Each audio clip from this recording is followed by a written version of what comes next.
Miss হবে না আপনার পছন্দের টিভি শো। দেখুন জি5 অ্যাপে একদম ফ্রি। এবার সংসারটা হে ঠাকুর কি করে চলবে গো? বল রাজ বাবা বল, এবার কি করে সব চালাবি বল। বাবা বাড়ি শুধু সব একেবারে বলছি তুমি সকাল সকাল কোথায় গিয়েছিলে সুয়া? আমি যেখানে যাই না কেন, তোমার কি দরকার? আরে বাবা আমি ওইভাবে বলতে চাইনি, বলছি যে সকাল থেকে কিছু খাইনি সেই কারণে। বুঝতে পেরেছি, মুখের সামনে খাবারের জোগাড় আনার দরকার, তাই তো? এইভাবে কথা বলছো কেন? কিভাবে কথা বলবো? দাসী বাঁধি রেখে দিয়েছে যেন চাকর বাকর আমি একটা। যেই অর্ডারিং করবে আমি ট করে খাবারটা মুখের সামনে এনে দিতে। শোনো, এত চিৎকার চেঁচামেচি একদম করবে না, হ্যাঁ একদম এত চিৎকার চেঁচামেচি করবে না। খিদে পেয়েছিল তাই বলেছি। তোমার যদি রান্না করতে ইচ্ছে না হয় করবে না, টাকা কত সময় আমি বাইরে খেয়ে নেবো। হ্যাঁ যাও যাও যাও, বাইরে যাও বাইরে যাও। দিদি তো নেই, তাই জন্য বাবার খাওয়া হয়নি। আসলে রোজ তো দিদি করে দেয় না। তুই দিদি করে দে আমাকে বলছে, আমি জানো কিছু আমার সংসারে জানি না। তুই কেন আছিস? হ্যাঁ একদিন হয়ে গেল একটা রান্না বান্না জানিস না। দেখো মেয়েটাকে দেখো, মেয়েটাকে দেখো আমার মতো দাঁড়িয়ে আছে। একদিন ধরে শুধু মা খাইয়ে যাচ্ছে, বৌদি খাইয়ে যাচ্ছে, আর নিজের রান্না করার চার নেই কোনো। তুই কেন শিখলি না কদিনে রান্না বল? চুপ করবে, চুপ করবে, একদম একদম চুপ করো তুমি। আমাকে খেতে দিতে হবে না, একদম অশান্তি করবে না, তুমি বলে দিচ্ছি। আমি কথা বলি তো খালি অশান্তি করি। এখন তো বাড়িতে সব বিজ্ঞানীরা এসেছে, বড় বড় ব্যাপার নিয়ে তারা চিন্তা ভাবনা করছে। এই রান্না বান্না এগুলো তো হচ্ছে ছোটখাটো ব্যাপার, এগুলো নিয়ে চিন্তা করার কোনো দরকার নেই। আবার রাজ বাবা ও তো এখন একবারে বড় বিজনেসম্যান হবে, হ্যাঁ কোটি কোটি টাকা কামাবে। ওই অলক্ষিতা রাজ বাবার মাথার মধ্যে এই সবগুলো ঢুকিয়েছে। হ্যাঁ কোটি কোটি টাকা কামাবে, আর আমার রাজ বাবা পাগল হয়ে ঘুরে বেড়াচ্ছে। মা তুমি বড় বৌদিকে আবার অলক্ষী বললে কেন বললো সেটা দেখতে পাবি এক্ষুনি। যখন ওরা মুখটা একদম কালো করে আসবে তখন বুঝতে পারবি। ওই তো দাদা এসে গেছে।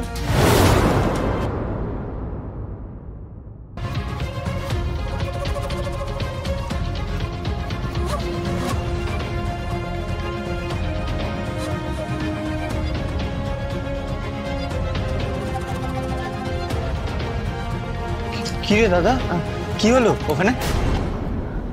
কি রে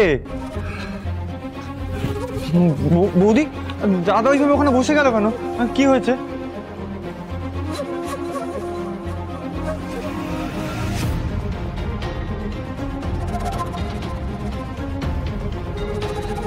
আরে কি রে, কিছু বলছিস না কেন? কেউ কি হয়েছে?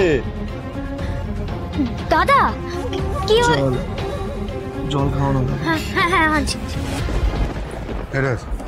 কি হয়েছে, তুই এভাবে বসে রয়েছিস কেন? আরে মিটিং এর কি হলো? ওই মিস্টার আগরওয়াল কি বললো বল? কি বলেছে মুখ দেখে বুঝতে পারছো না? হ্যাঁ নিশ্চয়ই ওই আগরওয়ালা টাকা দেবে না বলেছে, বুঝতে পেরেছো? এবার কি হবে, কি ঘটনা ঘটেছে বুঝতে পারছি না তো। হ্যাঁ এবার সংসারটা হে ঠাকুর কি করে চলবে গো? বল রাজ বাবা বল, এবার কি করে সব চালাবি বল। সেটাই তো ভাবছি মা, কি করব।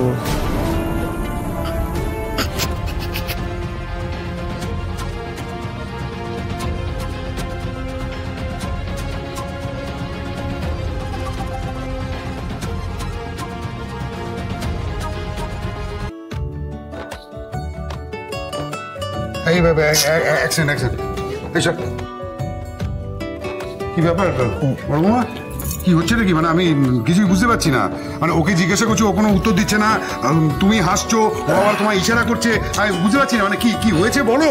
আরে খোলসা করে বলো কি হয়েছে। অদ্ভুত ব্যাপার হয়েছে বাবা। কি? ওখানে একটা লোক এসেছে, তার ভাই একটা অ্যাপ তৈরি করে ফেলেছেন আমাদের সাথে কম্পিট করার জন্য। হ্যাঁ আমরা তো প্রথমে ভেবেছিলাম ওনারা হয়তো আমাদের কিনে নিতে চাইছেন কিংবা আমাদের আটকাতে চাইছেন, তারপরে বলো। আসলে বাবা ব্যাপারটা হলো,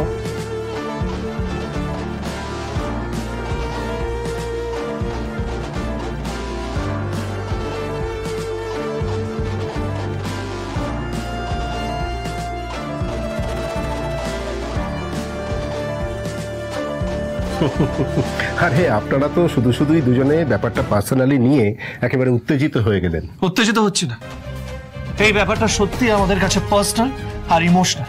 আসলে আপনাদের কাছে তো অনেক টাকার জোর, তাই আপনারা যখন তখন ইমোশনাল বিষয় নিয়ে এরকম ভাবে হাসি ঠাট্টা করতে পারেন।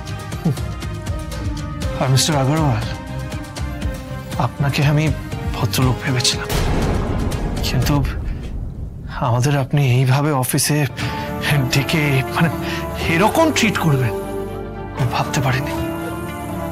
জানেন, আমি শুনেছিলাম ভালো কাজ করলে নাকি ভালো মানুষের সাথে সাক্ষাৎ হয়। হ্যাঁ, কিন্তু এ কথাটা ঠিক যে আমাদের প্রথম পদক্ষেপটা ঠিক হলো না, কিন্তু বিশ্বাস কিছুতেই হারাবো না, হাল ছাড়বো না। আমরা ঠিক মানুষের কাছে পৌঁছে যাবই। আপনারা তো সচমুচ বহুত গুসা হয়ে গেলেন। হ্যাঁ, একটু শান্ত হন।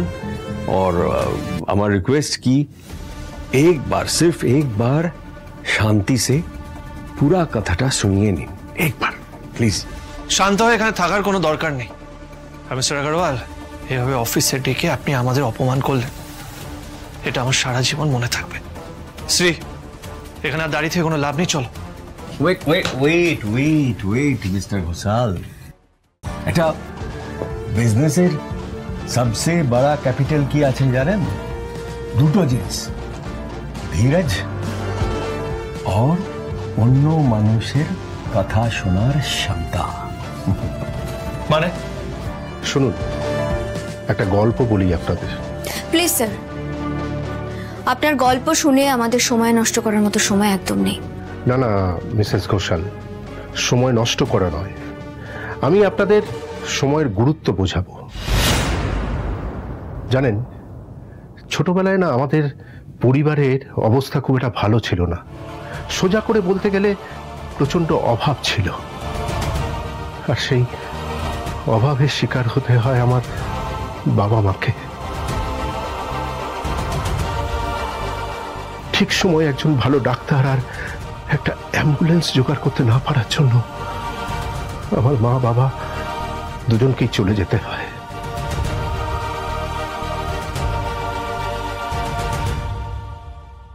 সে কি, আপনি অ্যাম্বুলেন্স জোগাড় করতে পারেননি? পেরেছিলাম, কিন্তু কিন্তু কিন্তু কি? অ্যাম্বুলেন্স জোগাড় করার পর যখন আমি হাসপাতালে নিয়ে যাই, তখন সেখানে ভালো ট্রিটমেন্ট পাইনি। ওখানে পর্যাপ্ত ডাক্তার ছিল না, ওরা আমাকে অন্য হাসপাতালে রেফার করেছিল। তাহলে আপনি সেখানে নিয়ে যাননি কেন? চেষ্টা করেছিলাম অন্যখানে নিয়ে যাওয়ার জন্য। যখন আবার অ্যাম্বুলেন্সে তুলি, তখন সেই অ্যাম্বুলেন্সওয়ালা বেঁকে বসে, জায়গা চেঞ্জ হওয়ার জন্য ও আরো অনেক বেশি টাকা দাবি করে। আর তখন অতগুলো টাকা দেওয়ার ক্ষমতা আমার ছিল না।